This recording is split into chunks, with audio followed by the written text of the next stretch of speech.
What's going on, guys? Welcome back. Happy New Year again. It is right now January 2nd.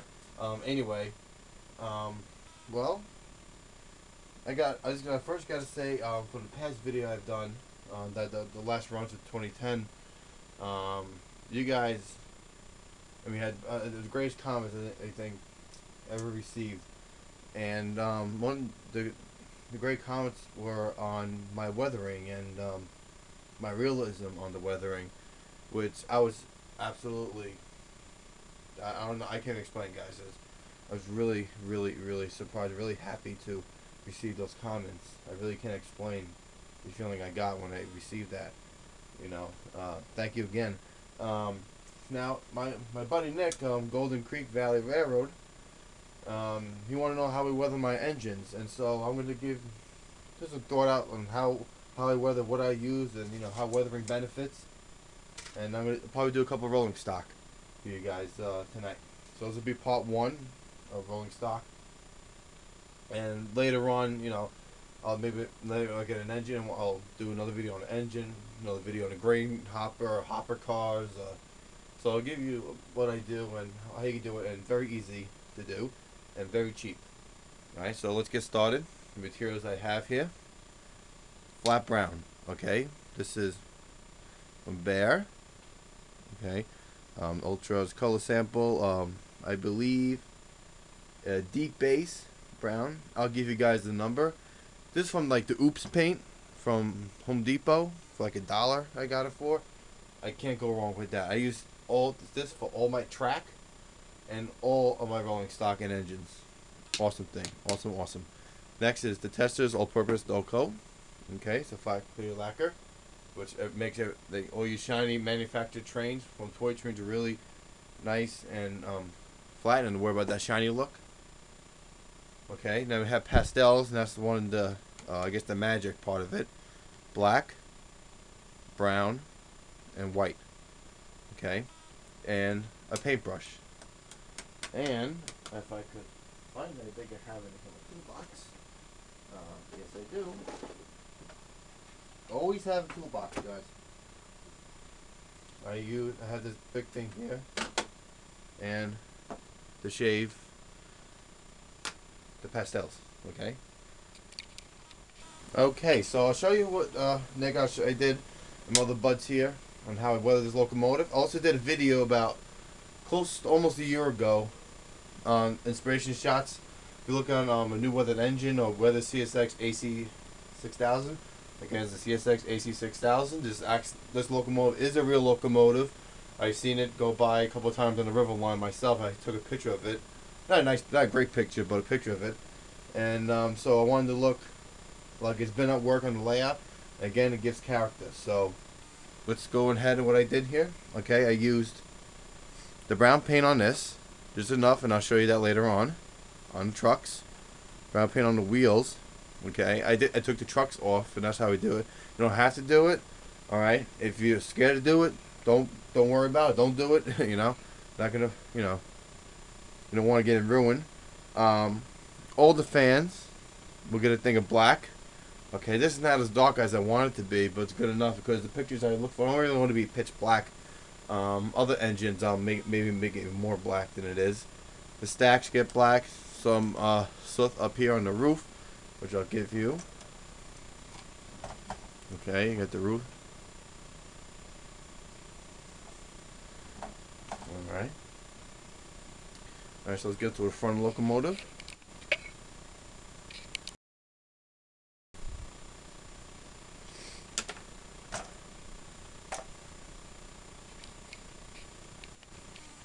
Okay, so this is a new car I got for Christmas. I love it so much. I'm not really going to do much weathering on the body itself, but the trucks, I want them weathered. Okay, so it's going to be nice. I'm going to use the dull coat eventually on the on this. I can't do it in the house because I have so many birds. I want to kill them, so I got to wait till it gets a little warmer. Alright, so we're going to get these trucks looking like that to looking something like this. Alright. And you guys you see better on my videos. Alright, now, very easy. I'm gonna take. Let me zoom out a little bit. Okay. We're gonna take some brown. Nice paintbrush here. Can we see? Yes, we can. Okay. Now you don't want. There's a lot of paint. You don't want that much paint. All right. So we're gonna take that. All right. Cool. Make sure you guys can see. All right. And then you can hold it. I usually sit down when I do this. All right. You want to get inside the tight thing, paint it. Okay, it looks shiny now, but it won't be shiny because it's a flat base paint.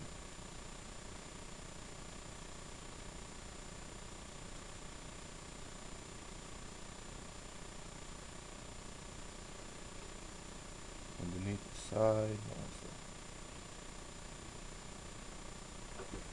Okay. So there we go. It's hard to see. I'm sorry, guys. I have some pictures when I do my update. I'll show you guys the car.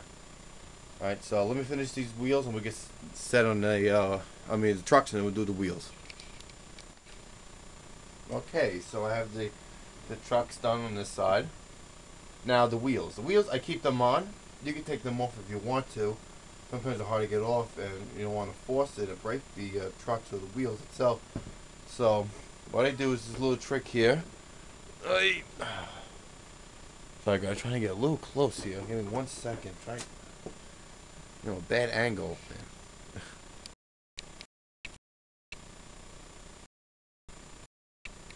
Need a little more light. Bad lighting in here, I really do. Ooh, those are hot. Ow. All right. Try not to burn your hands either. All right, how we doing? We doing good? All right, so far we got it. All right. Now, what I do with the paintbrush, I go on the actual tire. The wheel. I go inside, and I spin it. Okay. So let me do that now. It's really hard to do it here. Sorry.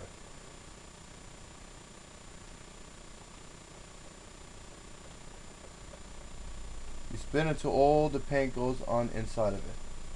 Sometimes you can weed in there. That way the middle part won't get in, the car could, and the wheel could spin.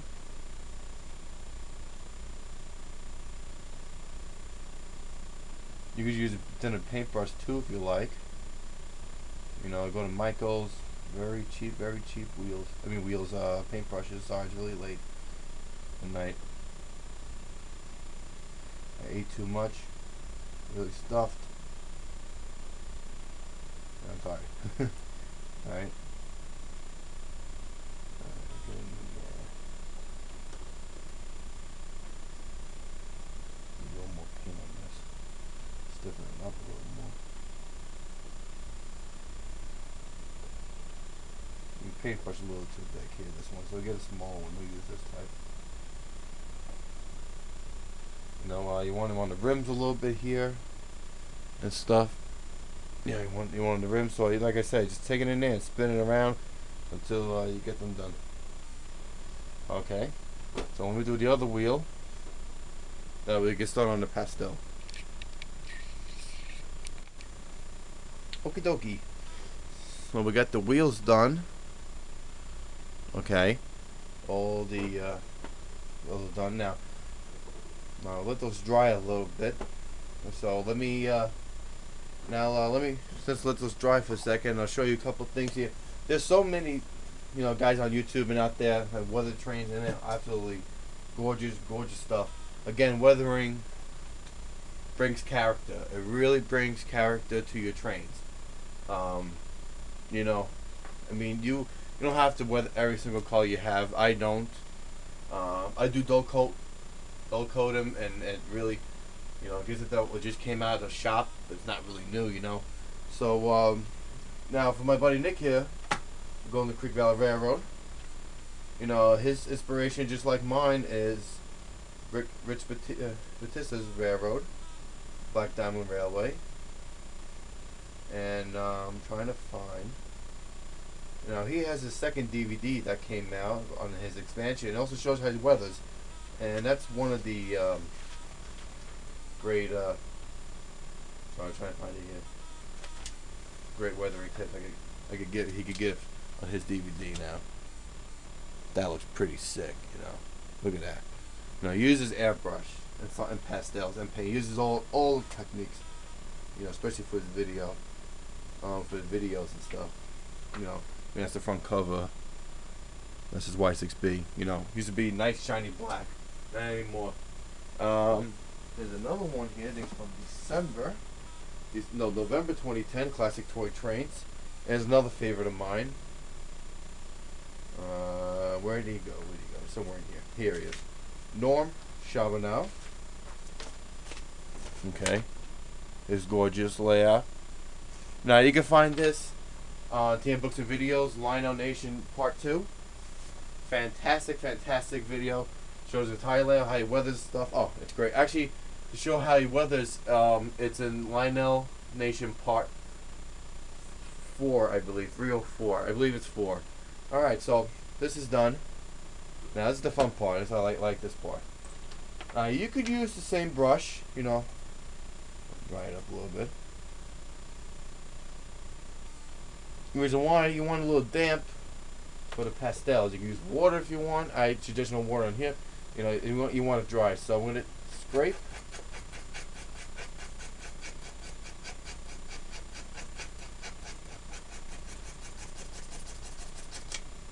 All right. We got a bunch of them, so don't worry about. Find these at Michael's, man, and really cheap. Okay, let's see what the other one is. Give me 1 second. Alright, I was playing Where's Waldo with my black pastel. I still can't find it. But I found a little tiny piece here, so I'll use that for now. Alrighty, so I have here my brown and my black. Now I'm going to take the brown, you know, smash it on. Now it's basically 3/4 of the way dry. You just pat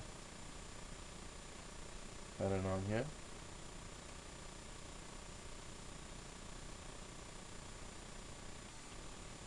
Sometimes you want to let it dry a little more because sometimes the paint can peel off. And sometimes that's okay because, okay, so it gives a little more of that look. Now, you know, it may be too brown for you guys, for some people, and for me it is too. So that's when the black comes in handy, and I'm blacking it up.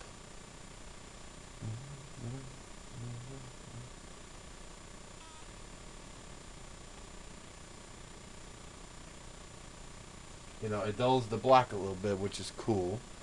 Let's see here. Okay. I think the pencil will work. Black is a little more, and sometimes mix in both. Okay, so there's your wheel. Okay. We don't try to shine the light a little bit. Jeez, man, bad lighting. Let's show you pictures, and trust me, it came out great. Alright, so let's do the top of this. This is, first let me show the white. White, it could be used for grain hoppers and all that stuff. I use for like the cement hoppers. Okay, this is the new car I got, the BNSF. And I use it for the top here. As you can see, the wheel has some white on it. That's like peeled or dripped cement and stuff like that from tracks. And you can also use the white for when it kicks up ballast from new ballast off the tracks and stuff like that. So there's many ways you can use that. Alright. So what I use here, dip in the water. This thing here. I get a little black here. I'm about to hit 15 minutes on this. Get a little brown. White. Make it a little grayish. Okay, so you have a little of that on there. And with the water, you just go on like that. Alright? And this is the only thing I'm really weathering is part of the top. Alright, so when I'm finished, I'll show pictures for the update in a couple of weeks. And so there you go, guys. That's part 1. I'll see you guys soon. God bless you, and happy railroading.